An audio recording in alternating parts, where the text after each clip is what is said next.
Скрипникова Лиля, 1 Б класс, школа 65, птички Кузбасс.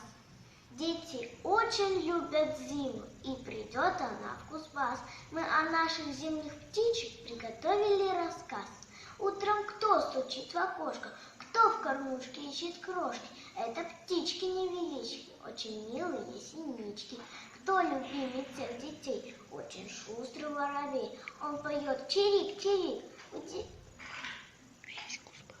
Весь Кузбасс к нему привык. На рябине кто сидит? Грудка красная горит. Снегири всех удивляет, людям радость доставляет. Есть в Кузбассе свиристей, не страшна ему метель. Он поет свиририри, удивляйтесь, снегири. Птичек здесь в Кузбассе много, им зимой нужна подмога. Чтобы жизнь им облегчить, нужно пташек покормить.